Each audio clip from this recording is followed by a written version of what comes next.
Hey, today we're getting started on some of the projects we were talking about last week.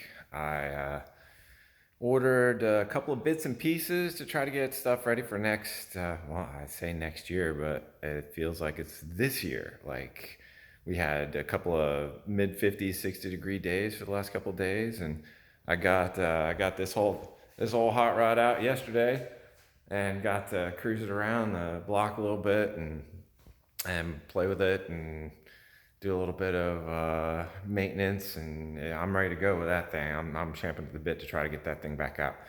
But we got some new piece parts um, for this guy for the cruiser mobile.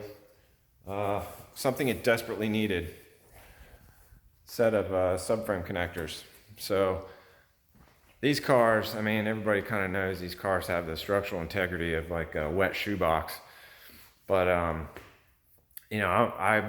I started out with a T-top car. My dad had an '84 T-top, and I distinctly remember putting a set of 410s.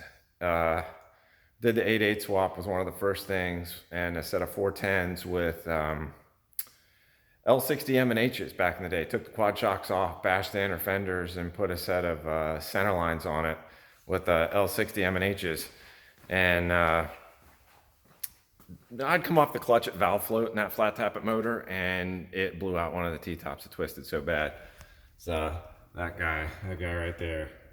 So yeah, we're at Midnight Madness at MIR, and just bang, and it just rained glass inside the car. This car also, we got some stuff starting to show up in here, and that's with subframe connectors and a cage. So it's it's not it's a bolt-in cage with crappy subframe connectors that look like Stevie Wonder flux core welded them with his anus. But we want to prevent that. This car is as far as structural integrity, it's as nice as I've ever seen. I'd like to keep it that way. So what we're doing today is I'm just kind of getting a start on stuff. So I went ahead and went with the Stifflers subframe connectors. These things are really, really nice. I mean, in the catalog, and I got them through Summit. In the catalog, they look like just a plain old subframe connector, like the BBKs or all the other ones that you can get. But once I fit it up in there, man, they fit perfectly. So to start with, you pull the seat bolts out, and you replace your factory seat bolts here with a longer bolt that sticks through the bottom of the floor pan, so you get a nice bit there, and then the subframe connector literally just lifts up onto those, and you can mark your frame points to grind them and weld them. So when I fit this up on those studs, it fit tight to the frame, to the point where there's no modification that'll be necessary. I just got to grind down some bare metal and just start tacking, and then finish weld them. So I'm excited to do that. I don't know if I'm going to get to welding today. I just wanted to see if I can fit them up. But we're going to go ahead and do that.